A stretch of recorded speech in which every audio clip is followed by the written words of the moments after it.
তাফসীরুল কোরআন মাহফিলের নাম দিয়ে দুনিয়ার মানুষদেরকে পাপ কাজের দিকে ধাবিত করতে চায়। যারা এই তাফসীরুল কোরআন মাহফিল নাম দিয়ে দুনিয়ার এই বাংলাদেশের মধ্যে অশান্তি লাগাতে চায় এবং দাঙ্গা সৃষ্টি করতে চায়, সন্ত্রাসী ছড়াতে চায়, অগ্নি সংযোগ ঘটাতে চায়, জঙ্গিবাদিতা ছড়াতে চায়, আল্লাহর সিদ্ধান্ত হলো এইগুলো হলো পাপ কাজ। আর যারা পাপ কাজ করবে, যারা সীমা লঙ্ঘন করবে, এদেরকে সহযোগিতা করা যাবে না। কথা বলেন ঠিক কিনা? এটা লালদিঘির ময়দান থেকে পরিষ্কার ভাষায় কথা বলতে চাই। যারা হকের কথা বলবে, শান্তির কথা বলবে, শান্তির বার্তা ঘরে ঘরে পৌঁছে দেওয়ার জন্য বারবার প্রমাণ করেছে আহলুস সুন্নাত ওয়াল জামাতই হলো একমাত্র শান্তির দল। কথা বলেন। আমি আপনাদের কাছে উদাত্ত আহ্বান জানাবো, পায়ে হাত রেখে বলবো, যারা আজকে এই লালদিঘির ময়দানে এসেছেন, আপনাদেরকে অনুরোধ করব, আমরা ভয় পাই একজনকে।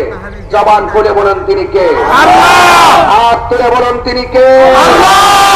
আমরা আল্লাহকে ভয় পাই। আল্লাহকে যারা ভয় করে তাদেরকে সহযোগিতা করতে হবে।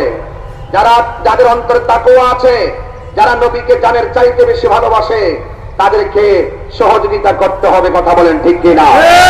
এই জন্য আমি দেখেছি, আপনারা জানেন, যখনই আল্লামা শহীদুল ইসলাম ফারুকী রহমাতুল্লাহ আলাইহিকে যখন তারা ঘরের মধ্যে ঢুকে গলার মধ্যে ছুরি চালিয়ে শহীদ করে দিয়েছিল, আমরা আপামর সুন্নি জনতা রাজপথে নেমে আন্দোলন করেছিলাম। কথা বলেন ঠিক কিনা? বলেন কেন আন্দোলন করেছি?